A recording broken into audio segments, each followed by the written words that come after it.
आइए आज के वचन के मनन के लिए हम निकालेंगे इफिसियों की पत्री उसका 6 अध्याय। इफिसियों की पत्री उसका 6 अध्याय। और आज की सुबह के लिए मैं कुछ वचनों को आपके सामने पढ़ूंगा इस अध्याय में से।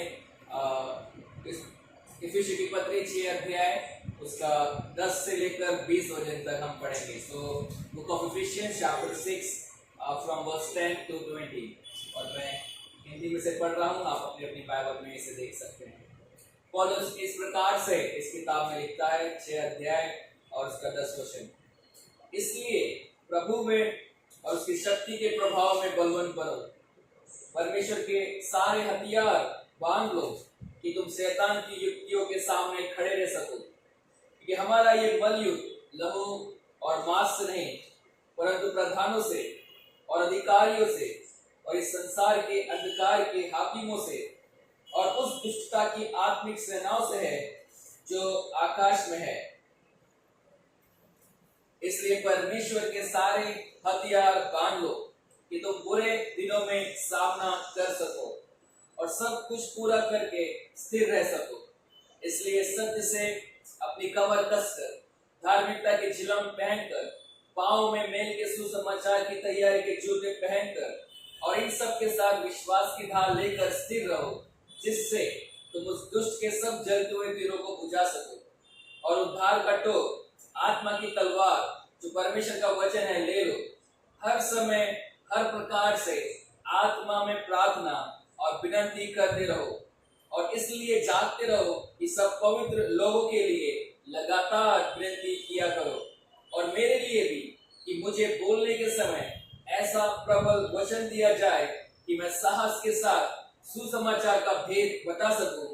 और 20 वचन इस प्रकार से कहता है, जिसके लिए मैं जंजीरों से जकड़ा हुआ राजदूत हूं, और ये भी कि मैं उसके विषय में जैसा मुझे चाहिए साहस से बोलूं।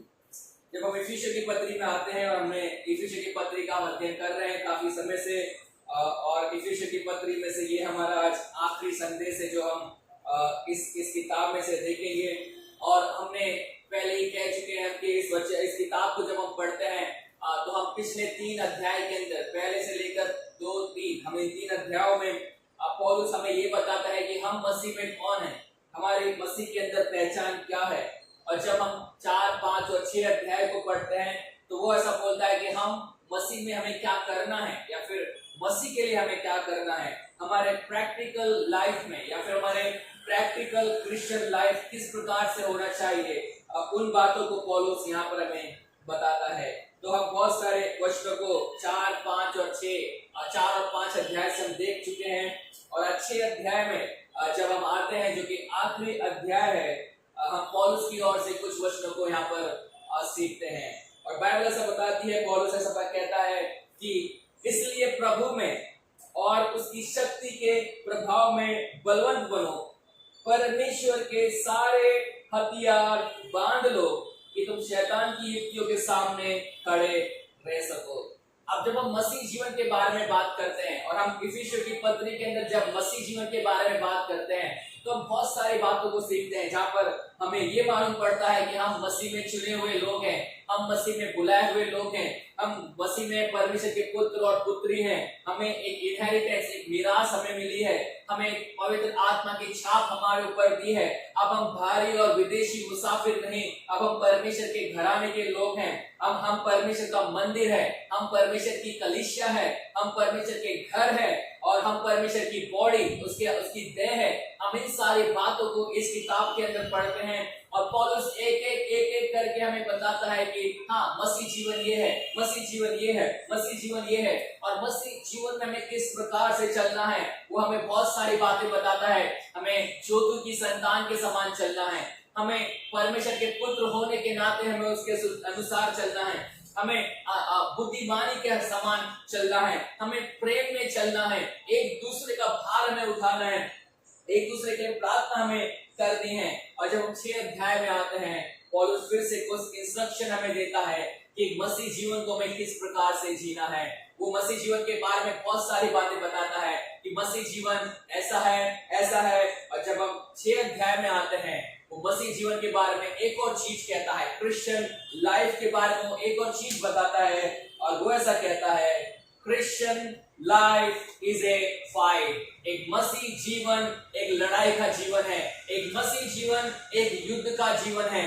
जब हम अपने आप को मसीह कहते हैं, जब हम अपने आप को क्रिश्चियन कहते हैं, हमें एक बात समझ लेनी चाहिए, और वो ये है, we are in the battlefield. हम युद्ध के मैदान में हैं। एक मसीह व्यक्ति का जीवन एक युद्ध का जीवन है, एक मसीह व्यक्ति का जीवन एक लड़ाई का जीवन है। और जब एक मसीह व्यक्ति परमेश्वर के पास में है, उसके द्वारा बुलाया गया है, तो बाइबल ये बताती है हम एक सोल्जर के समान है, हम एक सैनिक के समान है। और मुझे और आपको बताने की जरूरत नहीं है सैनिक को किस लिए अपॉइंट किया जाता है। आराम करने के लिए नहीं, मस्त बैठ के सब कुछ खाने के लिए नहीं। जब कभी एक सैनिक को, एक सोल्जर को अपॉइंट किया जाता है, उसका एक ही उद्देश्य होता है, वो अपनी कंट्री के लिए लड़े, और यहां तक लड़े कि वो अपनी जान भी दे दे। अब बाइबल ऐसा बताती है, पौलुस वो ऐसा कहता है कि वो हमें मसीह के सोल्जर बताता है, वो हमें मसीह का योद्धा बताता है। और जब हम मसीह व्यक्ति के बारे में बात करते हैं, मसीह व्यक्ति एक परमेश्वर का चुना हुआ है, मसीह व्यक्ति एक परमेश्वर की ओर से आशीषित व्यक्ति है, मसीह व्यक्ति परमेश्वर की ओर से आत्मिक वरदानों से, आत्मिक आशीष से भरा हुआ व्यक्ति है। लेकिन वो एक और चीज कहता है, वो ये है, एक मसीह व्यक्ति एक योद्धा है, एक मसीह व्यक्ति एक लड़ाई करने वाला व्यक्ति है। और पौलुस ऐसा बोलता है, जब हम क्रिश्चियनिटी की बात करते हैं, जब हम मसीहत की बात करते हैं, तो वैसा कहता है हमें एक बात पता रहनी चाहिए, हमें एक बात अच्छी रीति से समझनी चाहिए कि Christians are at war all the time. एक मसीह व्यक्ति हमेशा युद्ध के अंदर रहता है, एक मसीह व्यक्ति हमेशा एक लड़ाई के अंदर रहता है। True Christianity is a fight. एक सही मसीहत एक लड़ाई के समान है। अगर हम उस लड़ाई के अंदर नहीं है, अगर हमारे जीवन में वो लड़ाई नहीं है, जैसा कि हम आगे देखेंगे, तो मैं ऐसा समझता हूं और बाइबल ऐसा बताती है, we are not true Christian. अगर हमारे जीवन के अंदर हम उस लड़ाई को नहीं देख रहे हैं, उस स्ट्रगल को अगर हम नहीं देख रहे हैं, तो हम सच में मसीह है या नहीं, इसके लिए हमें सोचने की आवश्यकता है। क्योंकि पौलुस यहाँ पर बहुत सारी बातें हमें बताता है, और वो पहली चीज हमें ये बताता है, और पहली चीज जो हम देखते हैं परमेश्वर के वचन से, वो ये है, first of all we need to know that a Christian life is a fight। सबसे पहली बात हमें ये बात जाननी है कि एक मसीह जीवन बस एक लड़ाई का जीवन है, एक मसीह जीवन एक युद्ध का जीवन है। और वो इस प्रकार से कहता है, इसी का 6 अध्याय को जब हम पढ़ रहे हैं, तो 6 अध्याय में उस प्रकार से कहता है 12 वचन में, क्योंकि हमारा ये मल युद्ध, राइट, अभी वो ऐसा बताता है, हमारा जो ये मल युद्ध है, पता नहीं इंग्लिश में क्या लिखा हुआ है, रेसलिंग, राइट। जब यहाँ पर हम मल युद्ध की बात कर रहे हैं, तो अक्सर इस मल युद्ध को कुश्ती से, राइट, कुश्ती से कंपेयर किया गया है। और आपको पता होगा जब कुश्ती लोग लड़ते हैं, आज तो स्टेज होता है और आजू बाजू में बहुत सारे मतलब पब्लिक है, बहुत सारी चीजें होती है। लेकिन जब पुराने टाइम पर कुश्ती लड़ी जाती थी, या फिर गांव में विलेज एरियाज में कुश्ती लड़ी जाती है, वो लोग मिट्टी में कुश्ती लड़ते हैं, कोई स्टेज नहीं होता, कुछ नहीं होता, मिट्टी होती है और मिट्टी के ऊपर कुश्ती लड़ते हैं ना, इसलिए उसको बोलते हैं मल युद्ध, उसको बोलते हैं। तो जब हम मल युद्ध के बारे में बात करते हैं या फिर कुश्ती के बारे में बात करते हैं, अक्सर आज के टाइम पर जब हम लड़ाई के बारे में बात करते हैं या आज के टाइम पर हम युद्ध के बारे में बात करते हैं, तो आज की लड़ाई कैसे होती है, घर से बैठे बैठे, है ना। इजराइल घर से बैठे बैठे मिसाइल फेंकता है, वो कहां पे गिरती है, गाजा में गिरती है। गाजा वाले घर से बैठे बैठे मिसाइल फेंकते हैं, वो कहां पर गिरती है, इजराइल में गिरती है। आज की टाइम की जो लड़ाई है वो दूर से लड़ी जाने वाली लड़ाई है। आप बंदूक लेकर आते हैं, दूर से एक व्यक्ति को शूट कर देते, वो व्यक्ति वहां पर ही खत्म। पहले ऐसा नहीं होता था। पहले की लड़ाई कैसे होती थी, उसको हम कॉम्बैट फाइटिंग बोलते हैं, जिसमें आप क्या करते हैं, इंगेज होते हो। आपको मनुष्य से, हाथों से, पैरों से, तलवारों से लड़ना पड़ता था पहले की लड़ाई में। लेकिन जब कुश्ती की हम बात कर रहे हैं या फिर मल युद्ध की जब हम बात कर रहे हैं, वो एक ऐसी लड़ाई है जो आपको बिना अलग होकर नहीं लड़ सकते। आपको जब सामने वाले से आप कुश्ती लड़ रहे हैं, आपको किसी ना किसी प्रकार से उसकी बॉडी को टच करना है, और हम उसको जो कुश्ती की लैंग्वेज है उसमें बोलते हैं पछाड़ देना, मतलब उसको पलट के जमीन पर लेटा देना है, तब तुम उससे क्या कर सकते हो, जीत सकते हो। पौलुस उस प्रकार की फाइट के बारे में बात करता है, बोलता है हमारा एक मल युद्ध है, we are in the wrestling, हम एक फाइट के अंदर है। और एक मसीह जब जीवन हम जी रहे हैं, एक मसीहत का जीवन हम जी रहे हैं, तो हमें सबसे पहले चीज यही मालूम कर लेनी चाहिए कि मसीह जीवन एक फाइट का जीवन है, मसीह जीवन एक युद्ध का जीवन है, मसीह जीवन एक लड़ाई का जीवन है। ये आराम का जीवन नहीं है, ये शांति से बैठने वाला जीवन नहीं है ना। हम एक गीत गाते हैं, मसीह जिंदगी आनंद की जिंदगी, ये है जिसका दाता यीशु मसीह। हम अक्सर हमें लगता है मसीह जीवन मतलब ओ पहले मैं गरीब था फिर अमीर बन गया, पहले मेरे पास में कुछ भी नहीं था मेरे पास में सब कुछ आ गया, पहले मैं बहुत दुखी था मैं बहुत खुश हो गया। नहीं नहीं, मसीह जीवन संसारिक आनंद के बारे में नहीं है, मसीह जीवन संसारिक सक्सेस के बारे में नहीं है, मसीह जीवन संसार के अंदर कंफर्ट का, संसार के अंदर एक आरामदायक जीवन नहीं है। पौलुस बोलता है हमारा मलयुद्ध है, We are at war all the time। एक मसीह व्यक्ति हमेशा एक युद्ध के अंदर है, एक मसीह व्यक्ति हमेशा एक लड़ाई के अंदर है। एक व्यक्ति इस प्रकार से ऐसा कहता है, इंग्लिश में ऐसा कहता है, the same gospel that bring peace with God brings war with sin।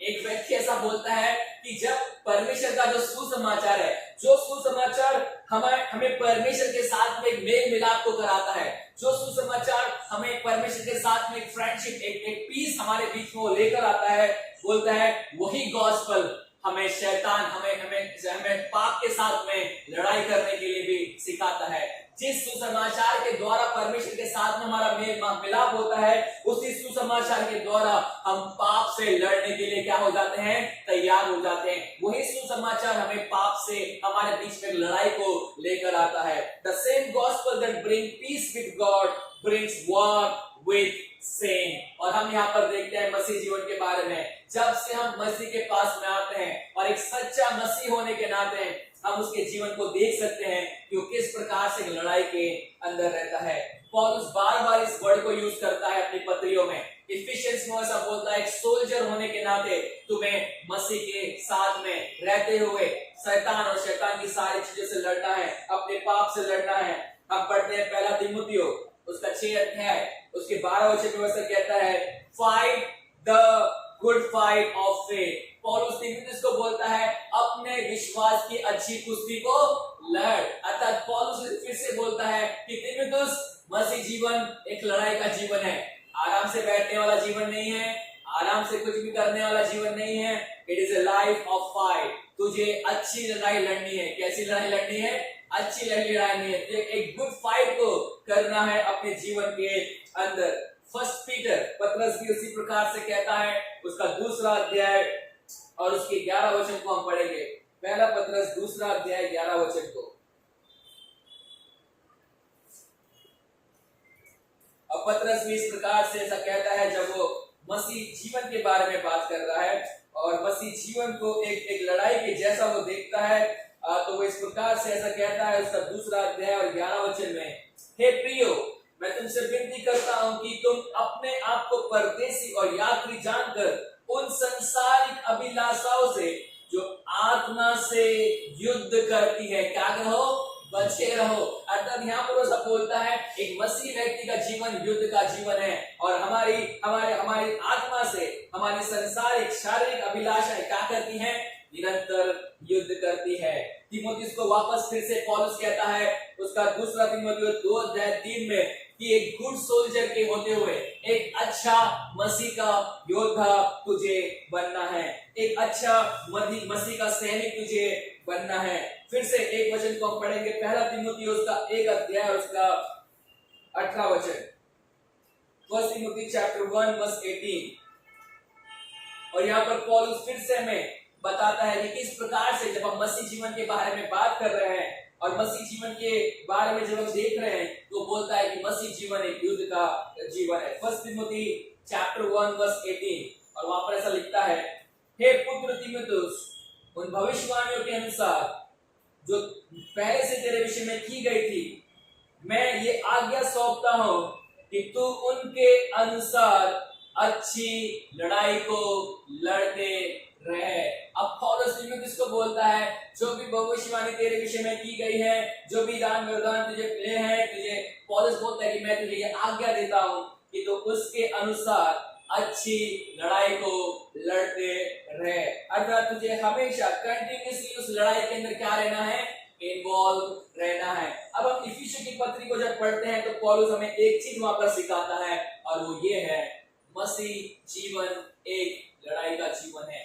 मसीह जीवन एक युद्ध का जीवन है, मसीह जीवन एक स्ट्रगल का जीवन है। ये एक आसान रास्ता नहीं है, ये कोई एक आसान तरीका नहीं है मसीह जीवन के अंदर। ये मसीह जीवन कोई इजी लाइफ नहीं है, मसीह जीवन एक स्ट्रगलफुल लाइफ है। मसीह जीवन एक युद्ध के समान है जहां पर हमें बहुत सारी चीजों का सामना करना पड़ता है। और जैसे कि हम अपने जीवन में खुद इस बात को महसूस करते हैं, बहुत सारे स्ट्रगल हम अपने जीवन में महसूस करते हैं, बहुत सारे डिस्करेजमेंट हम हमारे जीवन में महसूस करते हैं, बहुत सारे फेलियर को हम अपने जीवन में देखते हैं। लेकिन पौलुस बार बार इस बात को बताना चाहता है, फेलियर, डिस्करेजमेंट, ये सारी चीजें मसीह जीवन के लिए नई नहीं है, ये सारी चीजें आएंगी, क्योंकि इनसे दिन प्रतिदिन हमारा क्या है, एक युद्ध चालू है, इससे हमारा एक युद्ध हमेशा हमेशा है। तो पौलुस बोलता है पहली चीज इफिसियों की पत्री में कि मसीह जीवन एक युद्ध का जीवन है, मसीह जीवन एक लड़ाई का जीवन है।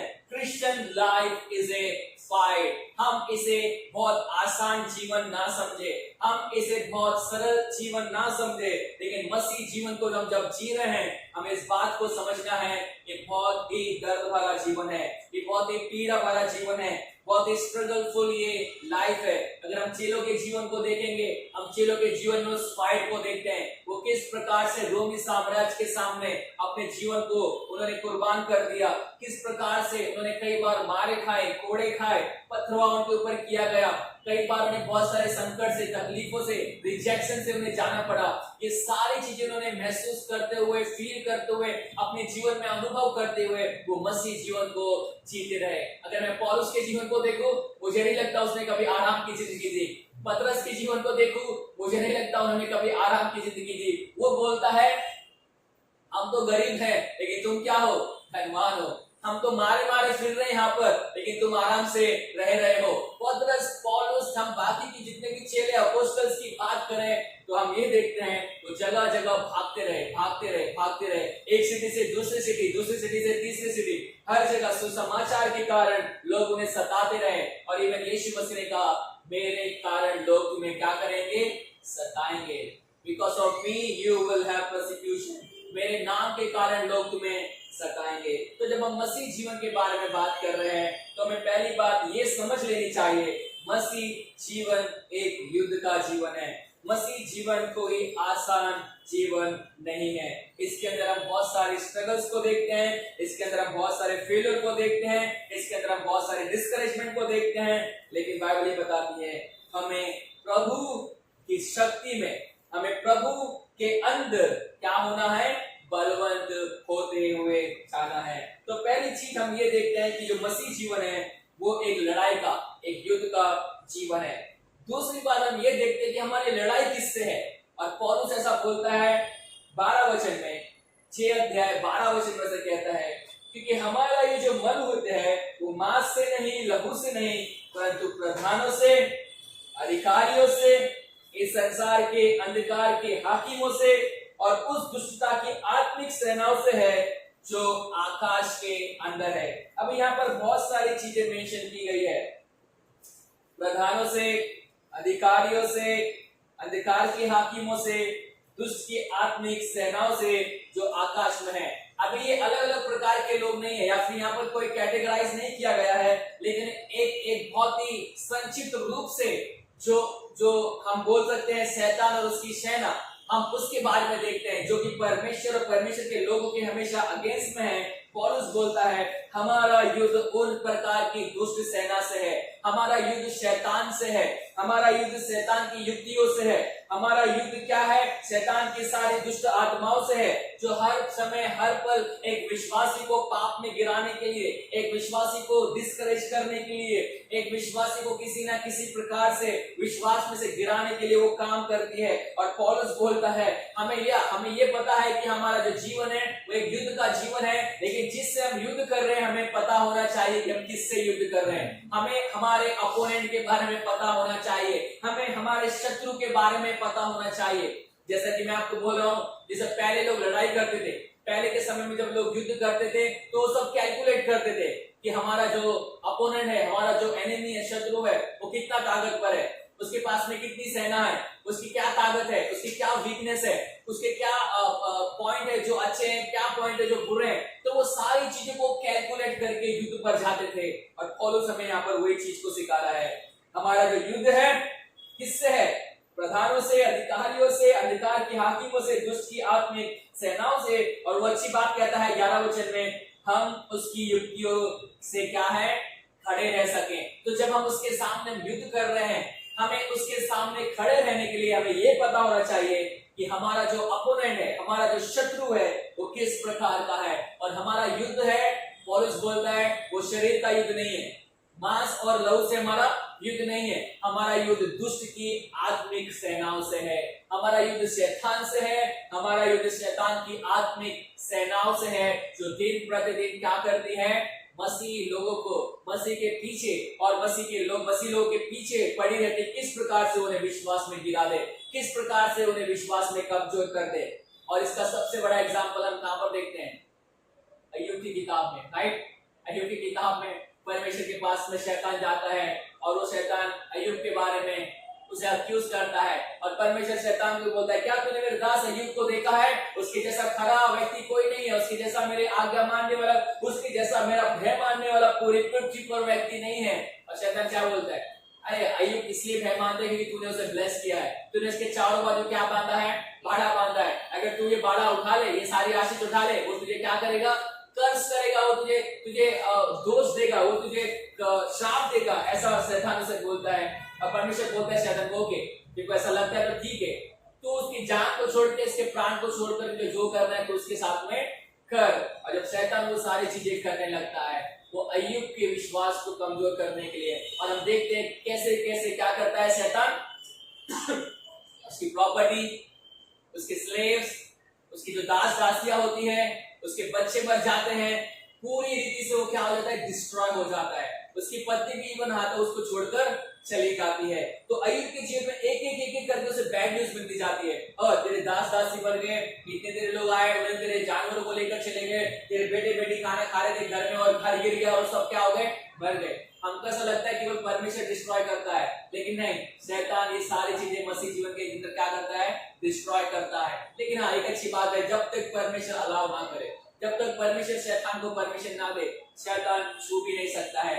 और हम अय्यूब के जीवन में देखते हैं शैतान किस प्रकार से डिस्ट्रक्शन लेकर आता है, शैतान किस प्रकार से एक विनाश को उसके जीवन में लेकर आता है, और इवन यहाँ तक कि उसके शरीर में फोड़े हो जाते हैं। इस प्रकार की बीमारी को शैतान अय्यूब के जीवन में लेकर आता है। तो जब हम मसीह जीवन के बारे में बात कर रहे हैं, हमें ये पता होना चाहिए कि मसीह जीवन एक युद्ध का जीवन है, और हमारा युद्ध संसारिक लोगों से नहीं है, हमारा युद्ध आज हमारे शरीर के लोगों से नहीं है, हमारा जो युद्ध है वो लहू और मांस से नहीं है। वो ऐसा बोलता है, हमारा जो युद्ध है वो दुष्ट की आत्मिक सेनाओं से है, जो कहां पर है?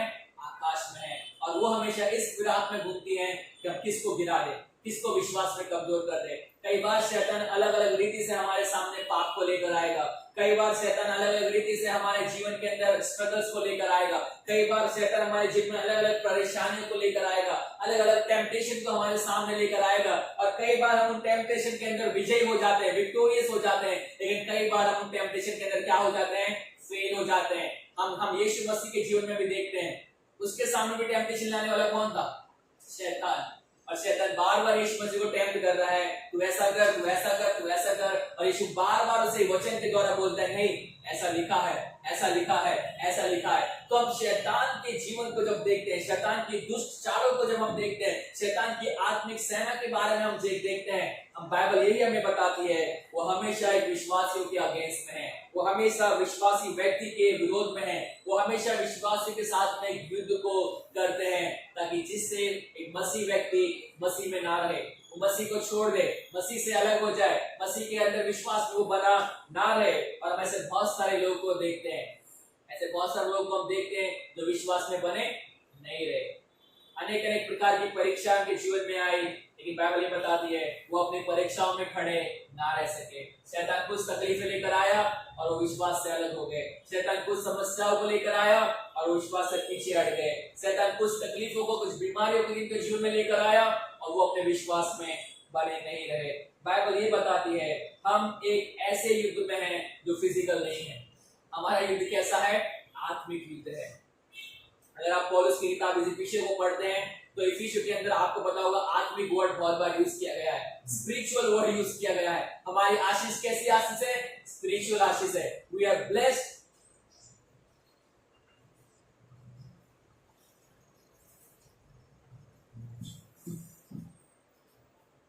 जब हम इफिसियों के अंदर आत्मिक बातों को पढ़ते हैं तो हम इस बात से पढ़ते हैं we are blessed in Christ Jesus with all the spiritual blessing. और जब हम हमारी स्पिरिचुअल ब्लेसिंग के बारे में बात कर रहे हैं तो हम स्पिरिचुअल वॉरफेयर के बारे में भी बात कर रहे हैं। और बाइबल ये बताती है कि हम एक मसीह होने के नाते एक युद्ध के अंदर है। और जब हम एक युद्ध के अंदर हैं, हमारा युद्ध आत्मिक युद्ध है। हम सारे रीति से लड़ने वाले नहीं, हम आत्मिक रीति से लड़ने वाले व्यक्ति हैं। हमारा युद्ध केवल शैतान और शैतान की शक्तियों से ही नहीं, हमारा युद्ध अपने आप से है। हम अपने आप से दिन प्रतिदिन लड़ते हैं। हम हमारे अंदर के पाप से दिन प्रतिदिन लड़ते हैं। हम हमारे अंदर की बुराइयों से दिन प्रतिदिन लड़ते हैं। तो हम जिस युद्ध के बारे में बात कर रहे हैं, जैसा कि हमने पत्रस के अंदर पढ़ा कि हमारी अभिलाषाएं, जो शरीर की अभिलाषाएं, उनसे हमारा दिन प्रतिदिन क्या होता है? युद्ध होता है। संसार की जो अभिलाषा है उनसे हमारा दिन प्रतिदिन क्या होता है? युद्ध होता है। तो हमारा युद्ध किससे है? शैतान से है। हमारा युद्ध किससे है? हमारे शरीर से है।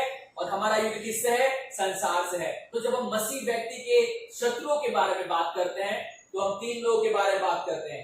संसार की अभिलाषा, दैट इज वर्ल्ड, फिर हमारा शरीर जो कि हमारा शत्रु है, और फिर हम देखते हैं शैतान और शैतान की दुष्ट आत्माएं जो हमारे शत्रु है। इन तीन शत्रुओं को हम अपने जीवन में देखते हैं। और सबसे डायरेक्टली जो हमारे साथ में हमेशा रहता है वो हमारा खुद का शरीर है, जो हमें बार बार टेम्पटेशन के अंदर डालता है। हमारे शरीर की अभिलाषा हमें बार बार टेम्पटेशन में डाल दिए। हमारा शरीर हमें बार बार पाप करने के लिए उत्साहित करता है, लेकिन हमें बार बार अपनी आत्मा में क्या करना है? स्ट्रांग होना है। अपने शरीर को, पौलुस बोलता है मैं अपने शरीर को मारता, कूटता और अपने वश में लेकर आता हूं। वो बोलता है डिसिप्लिन माय बॉडी, मैं अपनी बॉडी को डिसिप्लिन करता हूं ताकि मेरी बॉडी के द्वारा मैं किसी भी प्रकार का क्या नहीं करूं? पाप नहीं करूं। वो बोलता है मैं अपने विचारों को कैद करता हूं।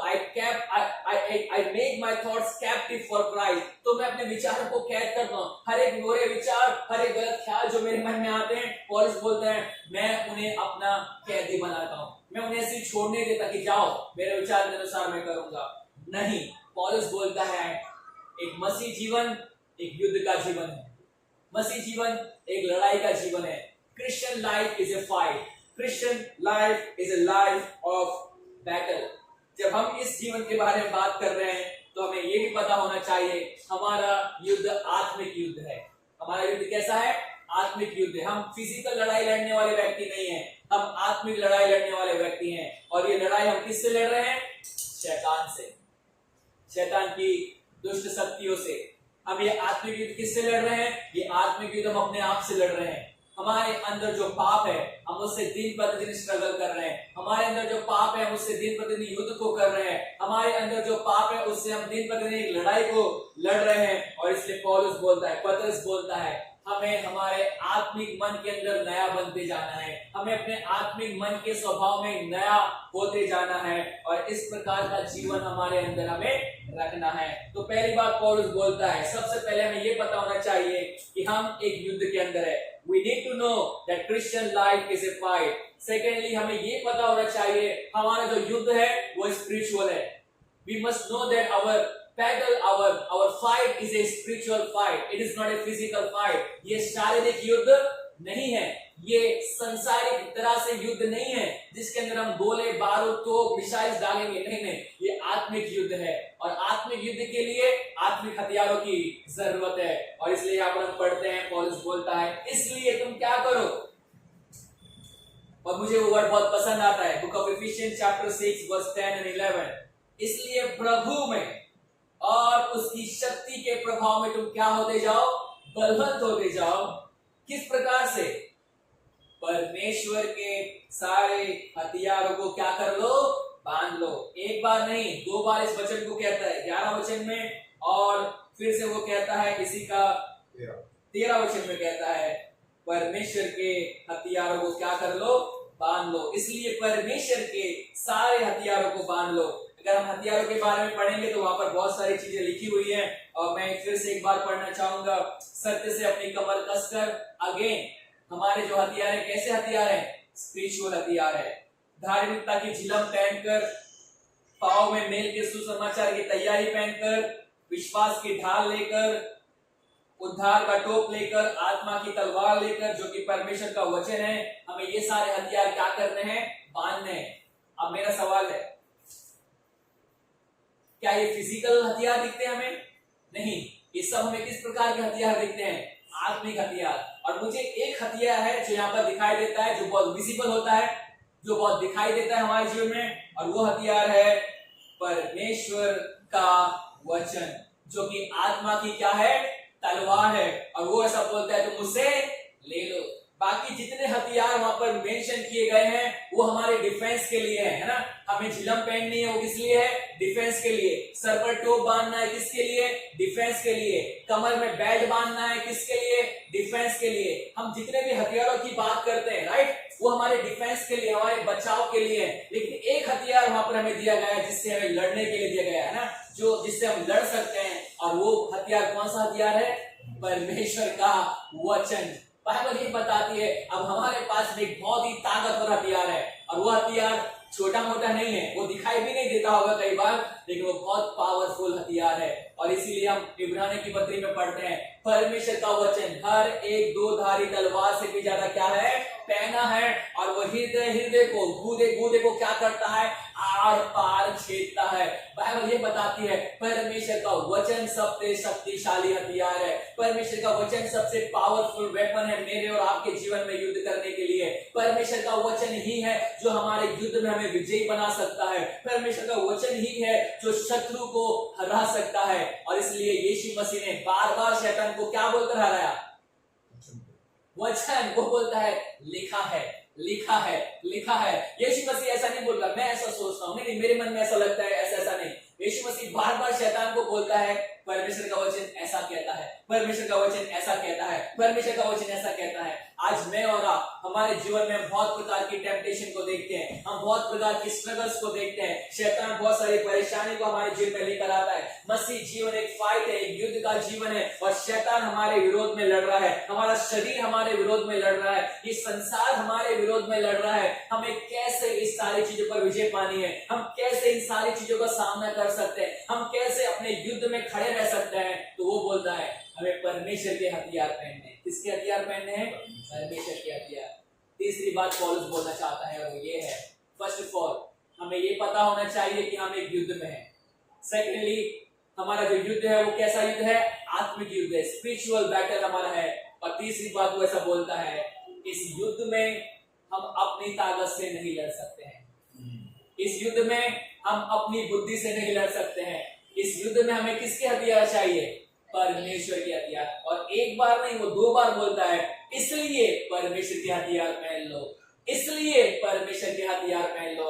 अगर आपके पास में कोई हथियार है, इट विल नॉट वर्क। अगर आप सोचते हैं कि मेरा बुद्धि काम आएगी, आप सोचते हैं मेरा ज्ञान काम आएगा, आप सोचते हैं मेरी पहचान काम आएगी, आप सोचते हैं मेरा अनुभव काम आएगा, let me tell you, these things will not work. Only things that work, it is the weapons of God. परमेश्वर के हथियार हमें बांधने हैं, सत्य से अपनी कमर को कसना है, उद्धार का टोप हमें पहनना है, वचन की तलवार लेकर हमें चलना है, सुसमाचार के जूते हमें पहनकर निकलना है। ये सारे चीजें हमें अपने जीवन में रखनी है। और जब हम परमेश्वर के हथियार को लेकर अपने जीवन में चलेंगे, इस युद्ध के अंदर हमारी विजय तभी पक्की है जब हम परमेश्वर के हथियार पहनकर इन वचनों को या फिर इस युद्ध को हम लड़ रहे हैं। अगर इस युद्ध के अंदर परमेश्वर के हथियार हमारे जीवन में नहीं है, लेट मी टेल यू, हम शैतान से जीत नहीं सकते, हम शैतान की युक्तियों से जीत नहीं सकते, हम शैतान की दुष्ट की शक्तियों से जीत नहीं सकते हैं। शैतान हमसे ज्यादा पावरफुल है, लेकिन शैतान से भी ज्यादा पावरफुल मेरा और आपका उद्धार करता यीशु मसीह है। और उसने हमें ये सारे हथियार दिए हैं, उसने हमें ये सारे औजार दिए हैं, उसने हमें सारे वीपन्स दिए हैं, ताकि हम युद्ध के अंदर क्या करते रहें? उसे पहनकर लड़ते रहें। तो पौलुस ये बोलता है कि हमारा युद्ध है, मसीह जीवन एक युद्ध के समान है। ये जो युद्ध स्पिरिचुअल है, आत्मिक है, और इस युद्ध को हम अपनी ताकत से लड़ सकते नहीं है। हमें परमेश्वर के हथियार पहनने की आवश्यकता है। और इसलिए वो ऐसा बोलता है, प्रभु में और उसकी शक्ति में क्या होते जाओ? बलवंत होते जाओ। इंग्लिश में लिखा है be strong in the Lord, है ना। आप अपनी बॉडी बनाकर स्ट्रॉन्ग होंगे और सोचते कि मैं लड़ लूंगा, no it will not work. आप सोचते मैं जिम जाऊंगा, थोड़े डोले शोले बना लूंगा और लड़ूंगा, नहीं, इट विल नॉट वर्क, वो वर्क नहीं करने वाला है। आपकी शक्ति आपको परमेश्वर से मिलती है, आपको बलवंत करने वाला परमेश्वर है, मुझे बलवंत करने वाला परमेश्वर है। और इसलिए पौलुस ऐसा बोलता है, इस युद्ध में जीतने के लिए, इस युद्ध में खड़े रहने के लिए हमें प्रभु में बलवंत होना है, हमें प्रभु की शक्ति में बढ़ना है। We have to be strong in the Lord. And मेरा simple question, how we can be strong in the Lord? हम कैसे प्रभु में और उसकी शक्ति में बलवंत हो सकते हैं? Only by one thing. और मैं ऐसा सोचता हूं, या फिर दो चीज में कहूंगा जहां पर पौलुस यहां पर मैं बताता है, एक वचन और दूसरा प्रार्थना। ये दो चीजें हमें परमेश्वर में क्या बनाती है? बलवंत बनाती है, हमें स्ट्रॉन्ग बनाती है। आपको पता है कलीसिया, जो पहले की कलीसिया थी, एक सवाल कलीसिया में उठा, विधवाओं को खाना खिलाना, ओके, विधवाओं के लिए खाना खिलाने के लिए पर प्रॉपर मैनेजमेंट नहीं था, और इसलिए चेलों की कंप्लेंट जाती है कि जो विधवाएं हैं उन्हें प्रॉपरली खाना नहीं मिल रहा है, प्रॉपरली मैनेज नहीं हो रही सारी चीजें, और वो चेलों के पास में, अपोस्टल के पास में कंप्लेंट जाती है, और अपोस्टल बोलते हैं हमारा काम इन विधवाओं को खाना खिलाना नहीं है। वो ऐसा नहीं बोल रहे कि वो इनसेंसिटिव है इस इश्यू के लिए, नहीं, वो ऐसा नहीं बोल रहे कि विधवाओं को कोई इंपॉर्टेंस नहीं, वो बोल रहे हैं दो चीजों बोलते हैं, हम केवल प्रार्थना और वचन का प्रचार में लगे रहेंगे, बाकी तुम इन सारी चीजों को कलीसिया में देखो। और फिर वो 7 लोगों को अपॉइंट करते हैं जो इन सारे कामों को देखते हैं। लेकिन जो अपोस्टल से वो बोलते हैं हम 2 काम में इन्वॉल्व रहेंगे। कौन से काम में? 2 काम, और वो 2 काम क्या है? सुसमाचार और प्रार्थना। ये मेरे और आपके लिए बहुत जरूरी है। अगर हमें मसीह जीवन में युद्ध के अंदर स्थिर रहना है, अगर हमें मसीह जीवन के युद्ध के अंदर डटे रहना है, खड़े रहना है, हमें आत्मा की तलवार को लेकर चलना है, हमें हमारे जीवन के अंदर प्रार्थनाओं को रखना है। क्योंकि पौलुस ऐसा बोलता है, इसी का इफिसियों की पत्री 6 अध्याय में क्या बोलता है, जब वो आत्मिक हथियार के बारे में बात करता है, आत्मिक हथियार के बाद वो एक और चीज बोलता है, वो तुम्हें केवल आत्मिक हथियार ही नहीं लेने हैं, लेकिन और क्या करना है साथ में? हर समय। कितना समय? हर समय। और आई लाइक दैट वन, हर प्रकार से, all the time, in every way, हर प्रकार से आत्मा में प्रार्थना करते रहो। हो सकता है फिजिकली प्रार्थना कभी कभी नहीं कर पाए, फिजिकली हमें समय नहीं मिलता होगा प्रार्थना करने के लिए, लेकिन मैं ऐसा समझता हूं हम आत्मा में हर समय प्रार्थना कर सकते हैं, हम आत्मा में हर जगह प्रार्थना कर सकते हैं। हमें जगह की आवश्यकता नहीं है आत्मा में प्रार्थना करने के लिए, आत्मा में प्रार्थना करने के लिए हमें समय को देखने की भी आवश्यकता नहीं है। कई बार हम ट्रेन में जा रहे हैं, हम आत्मा में प्रार्थना कर सकते हैं, हम बाइक चला रहे हैं, आत्मा में प्रार्थना कर सकते हैं, हम कोई मीटिंग में बैठे हुए हैं, आत्मा में प्रार्थना कर सकते हैं। और पौलुस बोलता है परमेश्वर के सामने युद्ध, शैतान के सामने खड़े रहने के लिए, हमारे आत्मिक युद्ध में मजबूती से बड़े रहने के लिए हमें आत्मिक हथियार चाहिए और हमें आत्मिक ताकत चाहिए। और आत्मिक ताकत हमें 2 चीजों से मिलती है, और वो है परमेश्वर का वचन और वो है प्रार्थना। और पौलुस बोलता है हर समय, हर प्रकार से आत्मा में क्या करते रहो? प्रार्थना करते रहो। और केवल इतना ही नहीं कहता, वो आगे और भी बातों को कहता है, और ऐसा कहता है विनती करते रहो और इसलिए जागते रहो, हमेशा अलर्ट रहो, है ना। वो बोल रहा है जागते रहो, इसका मतलब ये नहीं वो लोग 24 घंटा सोते हैं, नहीं, वो अलर्ट रहने के लिए बोल रहा है, सावधान रहने के लिए बोल रहा है। सावधान रहो, जागते रहो, अलर्ट रहो, कि तुम सब पवित्र लोगों के लिए कभी तक प्रार्थना करते रहो? निरंतर प्रार्थना करते रहो, लगातार विनती और प्रार्थना करते रहो। आप अगर नोटिस करेंगे एक वर्ड बार बार यूज हो रहा है, हर समय प्रार्थना करें, हर प्रकार से प्रार्थना करें, निरंतर लगातार प्रार्थना करते रहें। और पौलुस बोलता है तुम मेरे लिए भी प्रार्थना करो। किसके लिए प्रार्थना करो? पौलुस के लिए। क्या बात कर रहे हो? पौलुस के लिए प्रार्थना करनी है हमें? अरे पौलुस तो बहुत बड़ा व्यक्ति है, उसके जैसा सुसमाचार प्रचार करने वाला कोई नहीं, उसके जैसा चर्च प्लांट करने वाला कोई नहीं, उसके जैसा परमेश्वर का वचन को बताने वाला कोई नहीं। वो ऐसा बोलता कि मैं तीसरे स्वर्ग तक उठा लिया गया था, परमेश्वर ने मुझे इतना रेवलेशन दिया है, इतना प्रकाशन दिया है कि मैं उनको शब्दों में बयान नहीं कर सकता। एक ऐसा व्यक्ति बोल रहा है, जब वो खड़ा होता है तो परमेश्वर के वचन वचन उसके मुख से निकलते हैं और उसका सामने करने वाला कोई व्यक्ति नहीं है। लॉजिकली स्पीकिंग कोई उसका सामना नहीं कर सकता, थियोलॉजिकली स्पीकिंग कोई इसका सामना नहीं कर सकता, मेंटली स्पीकिंग वो सबसे बड़ी यूनिवर्सिटी के अंदर पढ़ा हुआ व्यक्ति, अपने टाइम का वो बहुत ही एजुकेटेड व्यक्ति, फरीसी का फरीसी, व्यवस्था के विषय में निर्दोष, बेंजामिन की ट्राइब से आने वाला व्यक्ति, एक ऐसा व्यक्ति जो बहुत ऊंचे कद को रखता है, वो बोलता है कि तुम मेरे लिए क्या करो। That is something that I need to do. वो समथिंग जो मुझे आपको करना है। हम एक ऊंची पोस्ट पर पहुंच जाते हैं, हम बहुत बड़े प्रचारक बन जाते हैं, पता है हम लोग सबसे पहले क्या छोड़ देते हैं? प्रार्थना। हम मसीह जीवन में बहुत बिजी हो जाते हैं, ये मिनिस्ट्री वो मिनिस्ट्री, यहाँ पर जाना है वहां पर जाना है, इतने बिजी हो जाते हैं, एक चीज छोड़ देते हैं, वो क्या है? प्रार्थना। आप बड़े बड़े प्रचारक को देखे होंगे और बड़े बड़े प्रचारक को आपने कभी सुना नहीं होगा बोलते हुए कि तुम मेरे लिए प्रार्थना करो। वो बोलेंगे मैं तुम्हारे लिए प्रार्थना करूंगा। हाँ आ जाओ सब लोग आगे आ जाओ, मैं हाथ रखकर तुम्हारे लिए प्रार्थना करूंगा। अब बहुत सारे लोग इस वर्ड को यूज करते हैं, लेइंग हैंड प्रेयर्स, हाथ रखकर प्रार्थना करते हैं, सब लोग के लिए प्रार्थना करेंगे बड़े बड़े प्रचारक को, लेकिन उनके मुख से एक वर्ड कभी नहीं निकलेगा तुम मेरे लिए प्रार्थना करो। एंड आई लाइक हियर पौलुस बोलता है तुम हमारे लिए भी क्या करो? प्रार्थना करो। और ये थॉट मुझे बहुत हम्बल बनाता है, ये थॉट मुझे बहुत नम्र बनाता है। पौलुस जैसा व्यक्ति बोलता है कि मेरे लिए क्या करो। तो हम लोग कौन है? हम लोग कहाँ पर खड़े हैं? We stand nowhere। हम कहीं पर भी खड़े नहीं रह सकते पौलुस के सामने, लेकिन वो व्यक्ति बोलता है तुम मेरे लिए प्रार्थना करो। और वो किस प्रकार की प्रार्थना मांग रहा है? वो ये नहीं बोल रहा कि परमेश्वर मुझे ब्लेस करे, मुझे आशीष दे, परमेश्वर मुझे संसारिक रीति से ब्लेस करे। नहीं, वो संसारिक आशीष नहीं मांग रहा है, वो संसारिक, वो अपनी फिजिकल हेल्थ की ब्लेसिंग भी नहीं मांग रहा है। वो केवल एक ही प्रार्थना कर रहा है कि परमेश्वर मुझे बोलने का ऐसा वचन दे कि मैं साहस के साथ, हिम्मत के साथ क्या करूं? परमेश्वर के वचन का प्रचार करूं।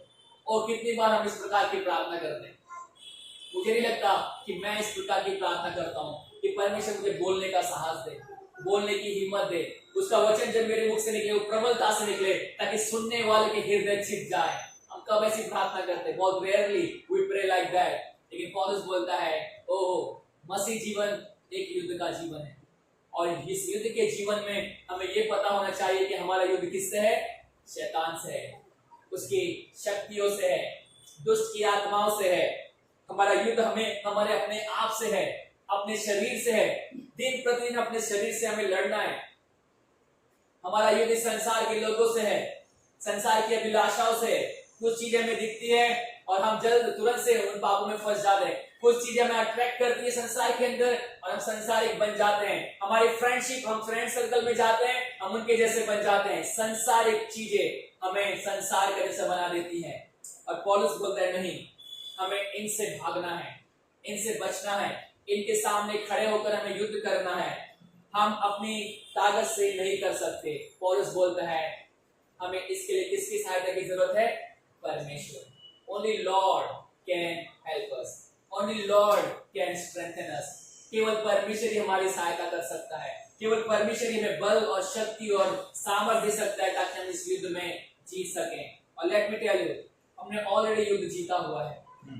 हम ऑलरेडी मसीह के अंदर जयवंत है। हम ऑलरेडी मसीह के अंदर क्या है? विक्टोरियस है। मसीह हमारा कैप्टन है, आपको पता होगा राइट? यीशु मसीह हमारा क्या है? कैप्टन है। He is the chief commander of the army of the Lord. हम सब उसके सोल्जर हैं और वो चीफ कमांडर है। और मुझे नहीं लगता जब यीशु मसीह कोई बैटल लड़ेगा तो वो हारेगा। और उसके लोग जो उसके सोल्जर हैं, मुझे नहीं लगता जब वो उसके अंदर हैं तो वो कोई बैटल हारेंगे। बैटल है, दिस इज द रियलिटी। युद्ध है, ये सच्चाई है, लेकिन ये युद्ध में हम ऑलरेडी जीते हुए हैं। और इसलिए इस युद्ध को, जीते हुए युद्ध को हमें फिर से मसीह के अंदर रहते हुए, जो दिन प्रतिदिन हमारे स्ट्रगल्स है, जो दिन प्रतिदिन हमारी टेम्पटेशन हमारे शरीर के प्रति हमारे प्रति आती है, संसार की रीति से हमारे पास में आती है, शैतान की तरफ से हमारे पास में आती है, हमें इन पर दिन प्रतिदिन क्या होना है? विजयी होना है। हमें इनके ऊपर इसके ऊपर एक प्रबलता को पाना है, इसके ऊपर हमें एक डिसिप्लिन को लेकर आना है, हमें संसारिक अभिलाषाओं के ऊपर डिसिप्लिन लेकर आना है, हमें शारीरिक अभिलाषाओं के ऊपर डिसिप्लिन को लेकर आना है, हमें शैतान की युक्तियों के ऊपर एक डिसिप्लिन को लेकर आना है। और ये सब हम केवल किसके अंदर कर सकते हैं? प्रभु के अंदर। Be strong in the Lord. तो हमने पहली बात ये सीखी थी कि मसीह जीवन एक युद्ध का जीवन है।